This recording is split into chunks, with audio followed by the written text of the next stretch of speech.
Alkisah, pada masa pemerintahan Baginda Harun al-Rasyid, negeri Baghdad berada dalam kemakmuran yang tiada tara.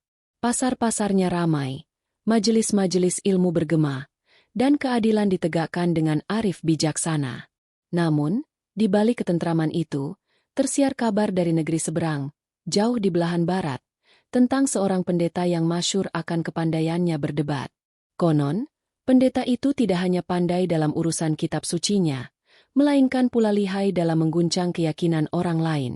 Ia terbiasa masuk ke negeri asing, menguji keimanan penghuninya, lalu kembali ke negerinya dengan membawa kabar kemenangan. Karena itulah, ia disebut orang sebagai pendeta agung dari Roma. Pada suatu hari, kabar sampailah ke telinga Baginda. Pendeta itu hendak menuju Baghdad. Tujuannya tiada lain melainkan hendak menyoal dan membuktikan kebenaran kitab suci kaum muslimin, yakni Al-Quran. Mendengar berita itu, Baginda menjadi muram. Beliau amat mencintai agama dan umatnya, namun sadar bahwa debat semacam ini bukan perkara ringan. Ia lalu memanggil para ulama, kadhi, dan fukaha yang masyhur dalam ilmunya. Tatkala mereka berkumpul di balairung istana, suasana menjadi sunyi. Para ulama berbisik-bisik, ada yang menunduk, ada pula yang menarik napas panjang. Seorang kadhi berkata, "Wahai Baginda, pendeta itu terkenal lihai dalam retorika. Ia bukan sekadar bertanya dengan ilmu, melainkan pula dengan tipu daya kata. Kami khawatir, bila kami salah dalam menjawab, maka bukan hanya kami yang malu, melainkan pula agama kita dicela." Mendengar itu, hati Baginda makin resah. Baginda memandang ke arah pintu istana, seolah menanti datangnya pertolongan dari arah yang tak terduga. Maka, tersusunlah sebuah perhelatan besar. Baghdad akan menyambut kedatangan pendeta itu dengan penuh kehormatan. Namun di balik kemegahan sambutan, tersimpan kecemasan yang menggantung di udara. Di tengah kegelisahan itulah, kelak muncul seorang yang tiada disangka-sangka menjadi tumpuan harapan umat, Abu Nawas, si cerdik nan sederhana. Tibalah hari yang dinanti. Baghdad tampak semarak, sebab Baginda Harun al-Rasyid memerintahkan agar balairung istana dihias dengan megah. Permadani Persia terbentang, lampu-lampu minyak dipasang berderet di pilar-pilar besar, dan wewangian gaharu dibakar, semerbak memenuhi udara. Orang-orang dari segenap penjuru kota berkumpul, ingin menyaksikan peristiwa yang jarang terjadi, perdebatan antara seorang pendeta dari negeri Roma dengan para ulama Baghdad. Tiba-tiba, pintu gerbang besar istana terbuka. Masuklah rombongan sang pendeta. Ia lelaki tinggi besar, berjubah putih panjang, di tangannya tergenggam sebuah kitab tebal bersampul kulit tua. Wajahnya penuh keyakinan, matanya tajam menatap sekeliling, seolah-olah hendak menaklukkan siapa saja yang berada di hadapannya. Langkahnya mantap, diiringi oleh beberapa pengikutnya yang membawa gulungan kitab, pena, dan tinta. Mereka masuk ke balairung dengan angkuh, seakan-akan mereka bukan tamu, melainkan tuan rumah. Pendeta itu lalu menyembah hormat kepada Baginda, namun ucapannya mengandung nada menantang. "Wahai Raja Baghdad, hamba datang bukan untuk berperang dengan pedang, melainkan dengan akal budi. Hamba hendak menguji kebenaran kitabmu yang engkau sebut Al-Quran. Adakah di antara ulama Baginda yang sanggup menjawab pertanyaan hamba?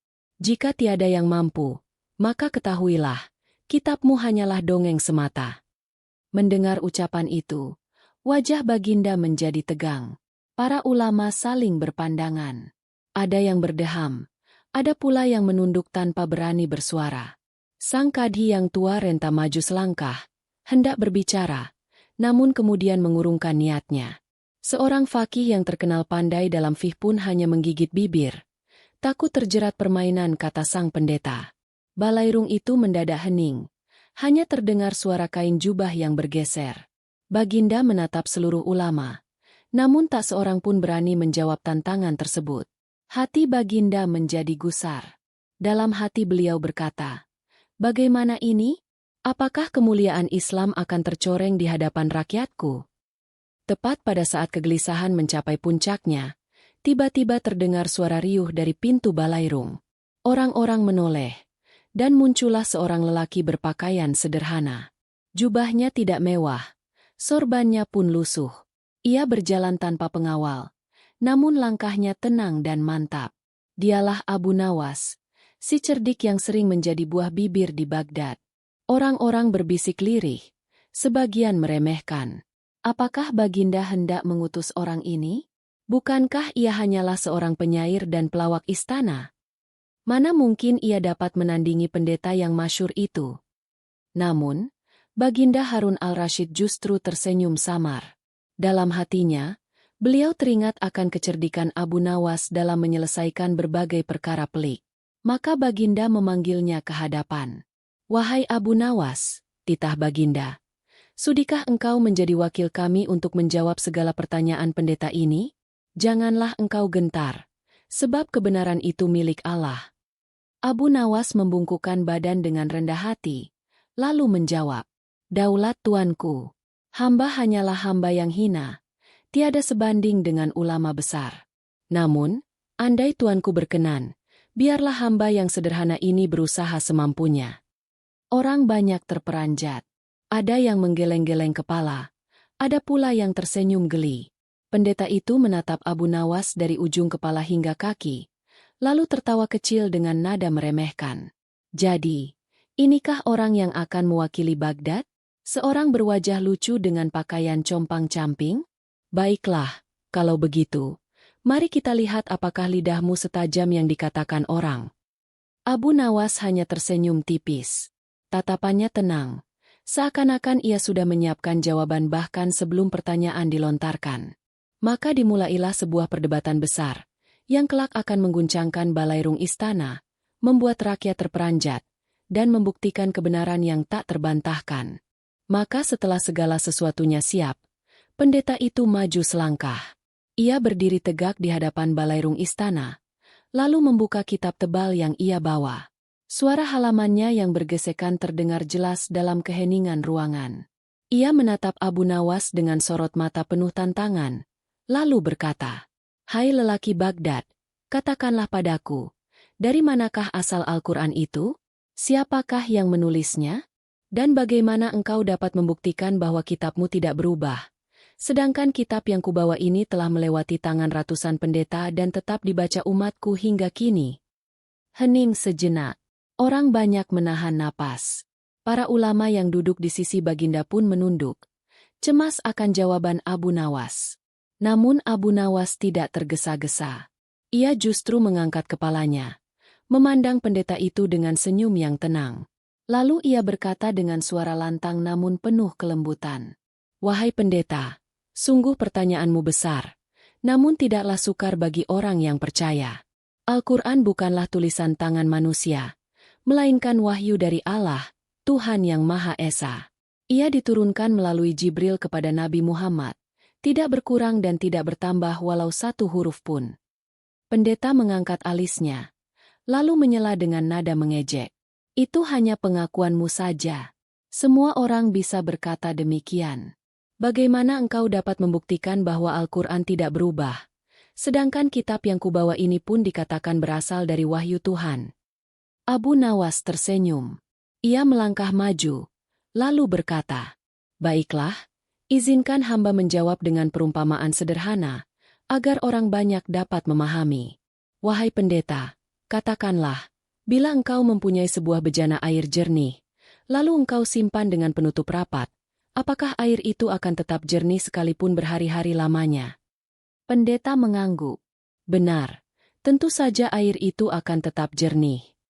Abu Nawas melanjutkan, "Sebaliknya, bila engkau biarkan bejana itu terbuka, lalu engkau biarkan siapa saja menambahkan atau mengurangi isinya, apakah air itu akan tetap jernih?"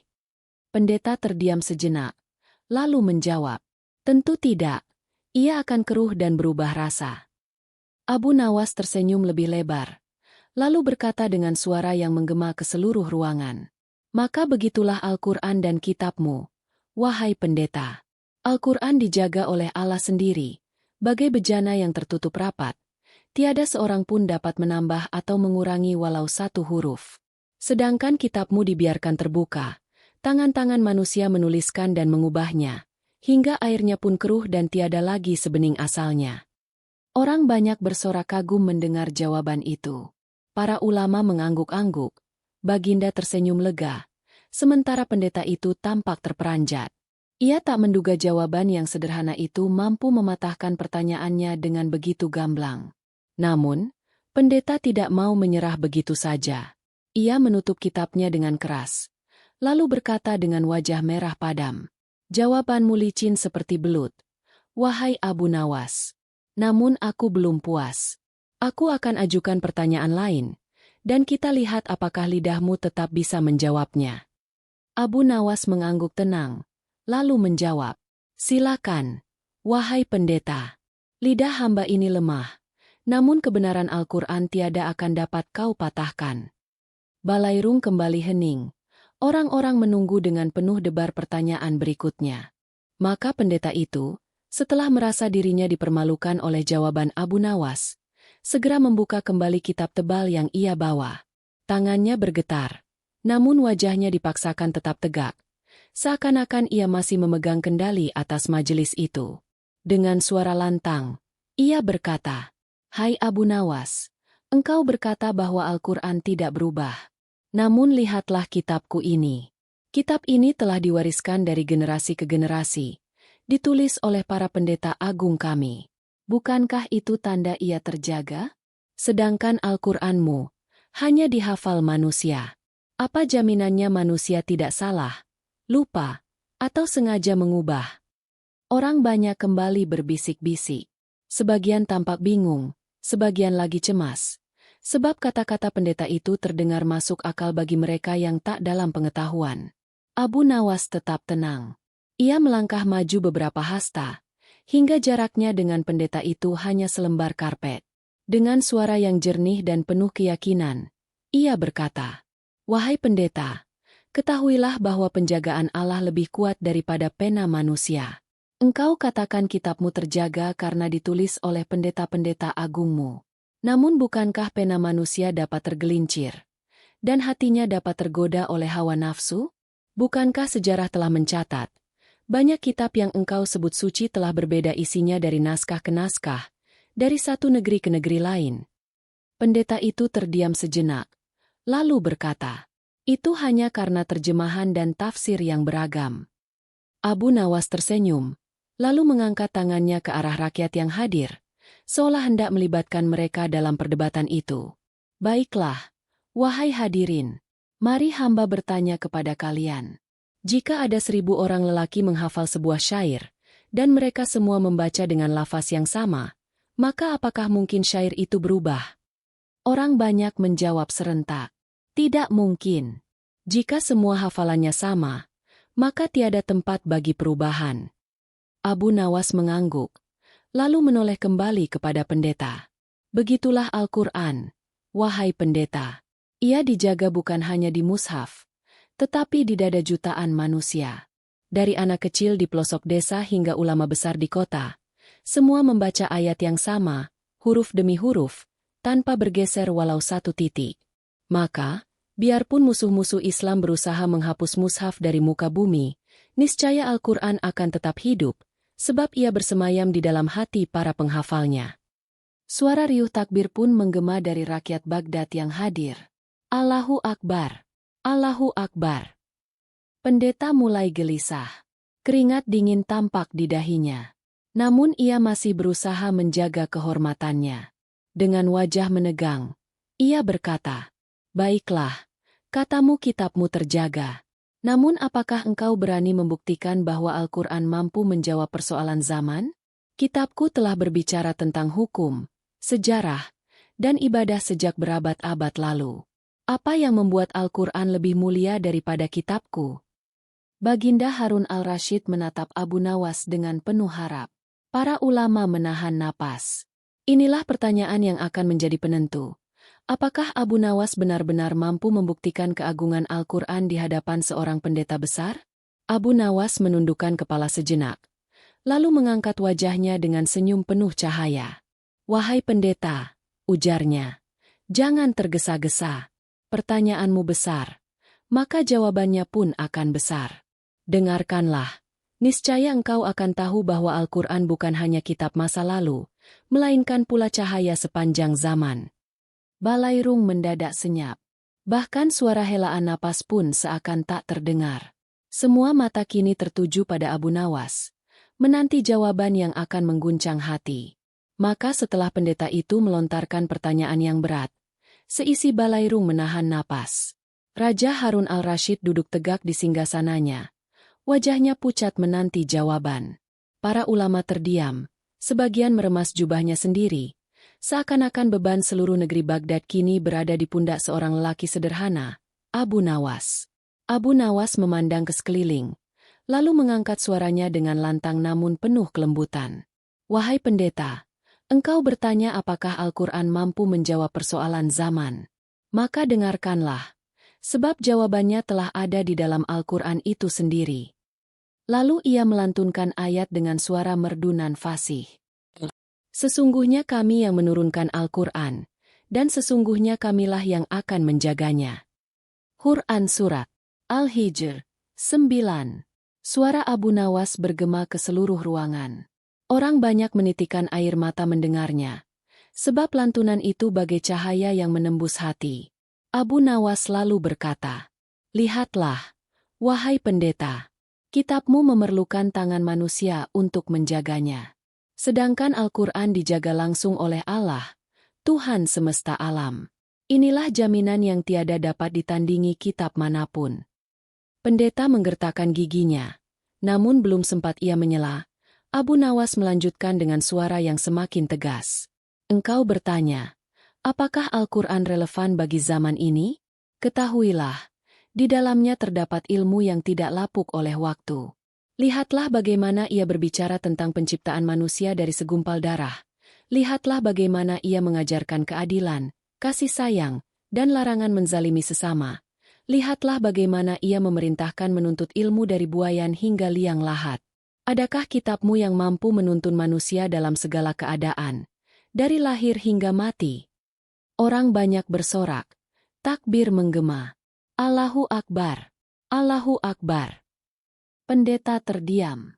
Ia berusaha membuka kitabnya, namun tangannya bergetar. Ia mencari ayat yang bisa menandingi ucapan Abu Nawas, namun semakin ia membaca, semakin wajahnya pucat, sebab ia tahu kitabnya telah banyak berselisih antara satu naskah dengan naskah lain. Melihat itu, Abu Nawas mendekat selangkah, lalu berkata dengan suara lembut, namun menghunjam ke jantung pendeta. "Wahai pendeta, engkau datang jauh-jauh untuk menantang, namun sesungguhnya Al-Quran tidak perlu pembelaan. Ia bagaikan matahari. Apakah matahari butuh disulut dengan api kecil untuk bercahaya? Tidak. Cahayanya telah cukup untuk menerangi seluruh dunia. Demikian pula Al-Quran. Cahaya kebenarannya telah nyata, tiada dapat dipadamkan oleh lidah siapapun." Seisi balairung bergemuruh oleh takbir dan tepuk tangan. Raja Harun al-Rashid tersenyum lega, sementara para ulama meneteskan air mata bahagia. Adapun pendeta, wajahnya kini pucat pasi. Ia menutup kitabnya dengan tangan gemetar. Matanya menunduk. Ia kehilangan kata-kata. Semua orang dapat melihat bahwa lidahnya, yang tadinya setajam pedang, kini tumpul dan tak berdaya di hadapan kebenaran Al-Quran. Namun, dengan sisa keberanian, pendeta itu berkata lirih, Aku masih punya satu pertanyaan lagi. Jika engkau dapat menjawabnya, maka tiadalah lagi alasan bagiku untuk menolak." Orang banyak menoleh dengan tegang. Raja Harun al-Rashid menahan napas. Dan Abu Nawas, dengan senyum tenang, menjawab, "Silakan, wahai pendeta. Tanyalah apa yang masih tersisa di hatimu." Maka, seluruh majelis menunggu pertanyaan terakhir, yang akan menentukan apakah pendeta itu benar-benar mengakui kekalahan. Maka setelah lama hening, pendeta itu mengangkat wajahnya dengan tatapan getir. Sinar sombong yang tadinya berkobar, kini tinggal redup seperti api hampir padam. Dengan suara lantang ia berkata, "Wahai Abu Nawas, jika benar kitabmu itu sempurna, mengapa ia tidak menyebut namaku, atau nama bangsaku? Bukankah kitab yang benar seharusnya menyinggung setiap insan agar jelas petunjuknya?" Sebagian hadirin terperanjat. Ada yang saling berbisik, ada pula yang mengernyitkan dahi, seolah pertanyaan itu sangat licik sekaligus menggelikan. Namun Abu Nawas tetap berdiri tegak. Wajahnya teduh bak rembulan malam. Dengan suara jernih ia menjawab, "Wahai pendeta, engkau sungguh keliru. Kitab yang datang dari Tuhan bukanlah daftar nama manusia, melainkan lentera yang menunjukkan jalan. Apakah engkau ingin sebuah kitab menulis satu persatu nama dari Adam hingga akhir zaman? Niscaya kitab itu setebal gunung, dan tak seorang pun sanggup membacanya."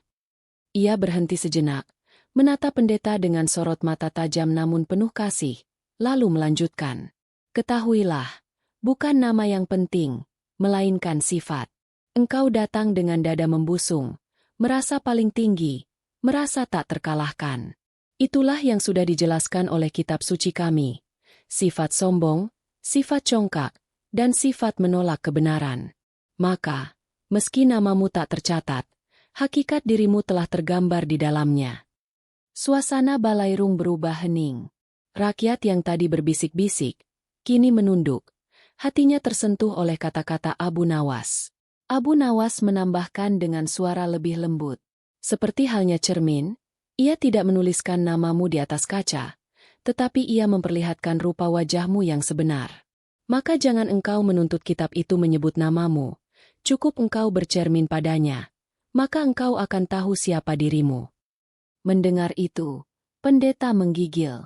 Wajahnya pucat pasi, keringat dingin mengalir di pelipisnya. Tangan yang tadi menggenggam kitab dengan congkak, kini gemetar seperti daun diterpa angin. Air mata pun menitik dari matanya tanpa ia kehendaki. Dengan suara patah-patah, ia berkata, Aku tidak mampu lagi menjawab. Tidak ada satupun akalku yang sanggup menolak keteranganmu. Wahai Abu Nawas, aku kalah." Balairung pun bergemuruh. Sorak-sorai rakyat membahana, bagai petir menyambar di siang bolong. Mereka bersorak gembira, mengangkat tangan ke langit, memuji kebesaran Allah. Raja Harun al-Rashid berdiri dari singgasananya. Wajahnya berseri-seri. Hatinya bangga menyaksikan keindahan hikmah yang terpancar dari rakyat jelatanya itu. Para ulama tersenyum puas, dan rakyat Baghdad bersyukur karena kebenaran telah ditegakkan di hadapan mereka. Adapun pendeta itu, ia menundukkan kepala dalam-dalam. Untuk pertama kalinya, kesombongannya runtuh, bukan karena tipu muslihat, melainkan karena kebenaran yang tegak tak tergoyahkan. Setelah pendeta itu menundukkan kepala, seisi balairung kerajaan Baghdad bagaikan lautan yang bergemuruh. Sorak rakyat menggema, para ulama menganggukkan kepala penuh syukur, dan para prajurit pun menghunus pedang mereka ke udara sebagai tanda kemenangan kebenaran. Raja Harun al-Rashid bangkit dari singgasananya. Jubah kebesaran berkilau diterpa cahaya lampu minyak. Dengan suara lantang baginda berseru, "Wahai Abu Nawas, engkau bukan saja mengalahkan seorang pendeta asing, melainkan engkau telah mengangkat nama Islam di hadapan dunia. Hari ini bukan kemenanganmu seorang, tetapi kemenangan seluruh umat yang mencintai kebenaran." Rakyat bersorak. Tangis bahagia bercampur dengan pekik syukur. Ada yang memeluk sahabatnya, ada pula yang menengadah ke langit sambil berdoa. Adapun pendeta itu, tubuhnya gontai bagai pohon tua diterpa angin. Ia mengusap air matanya, lalu dengan suara lirih ia berkata, "Aku datang dengan kesombongan, membawa segenggam ilmu yang kuanggap tinggi. Namun ternyata yang kuhadapi bukan sekadar kecerdikan manusia, melainkan kebijaksanaan yang bersumber dari cahaya kebenaran. Demi Tuhan yang menciptakan langit dan bumi, aku kalah. Dan aku akui, kitabmu adalah petunjuk yang melampaui segala kitab." Hening menyelimuti ruangan. Kata-kata pendeta itu bagai pengakuan yang menggetarkan hati. Bahkan sebagian dari pengikutnya yang datang bersamanya mulai terisak. Ada pula yang jatuh sujud, dan ada yang memandang Abu Nawas dengan mata penuh hormat. Abu Nawas sendiri tidak sedikit pun berbangga diri. Ia menundukkan kepala, lalu berkata dengan suara rendah, "Wahai hadirin sekalian, janganlah engkau kira kemenangan ini karena kepandaian lisanku. Segala kebenaran datang dari Allah semata. Adapun aku hanyalah seorang hamba yang hina, diberi kesempatan untuk menyampaikan sedikit hikmah di hadapan kalian." Kata-kata itu membuat raja semakin kagum. Ia lalu memerintahkan agar Abu Nawas diberi hadiah berupa emas dan kain sutra. Namun Abu Nawas tersenyum sambil menolak. Baginda, hamba tidak datang untuk mencari emas ataupun kemuliaan dunia. Cukuplah ridha Allah menjadi ganjaran hamba. Raja Harun al-Rasyid tertegun, lalu berdiri menghampiri Abu Nawas. Baginda merangkul pundaknya dan berkata, "Engkau memang bukan hanya pujangga negeri ini, tetapi juga penjaga kehormatan umat. Semoga Allah meninggikan derajatmu." Sorak rakyat pun semakin membahana. Nama Abu Nawas dielu-elukan, dipuji dan diagungkan, bukan karena kelicikannya, melainkan karena keberaniannya menegakkan kebenaran dengan hikmah dan akal sehat. Adapun pendeta itu, setelah mengakui kekalahannya, ia meminta izin kepada raja untuk kembali ke negerinya. Namun sebelum berangkat, ia mendekati Abu Nawas, menggenggam tangannya, dan berkata lirih, "Wahai Abu Nawas, engkau telah meruntuhkan kesombongan yang kubangun sepanjang hidup. Doakan aku, agar kelak aku mampu menemukan cahaya yang engkau tunjukkan hari ini." Abu Nawas mengangguk, menepuk lembut tangan pendeta itu, lalu menjawab, "Semoga Allah membukakan hatimu, sebagaimana ia membukakan hatiku." Maka berakhirlah perdebatan yang mengguncang Baghdad. Rakyat kembali ke rumah masing-masing dengan hati yang terang. Nama Abu Nawas kian harum, bukan hanya sebagai penghibur raja atau penyainsinyur lucu, melainkan sebagai pembela kebenaran yang tiada gentar menghadapi siapapun. Dan sejak hari itu, setiap kali orang menyebut perdebatan besar di Baghdad, mereka akan berkata, "Itulah hari ketika seorang pendeta yang sombong tertunduk, dan seorang lelaki sederhana bernama Abu Nawas ditinggikan oleh kebenaran."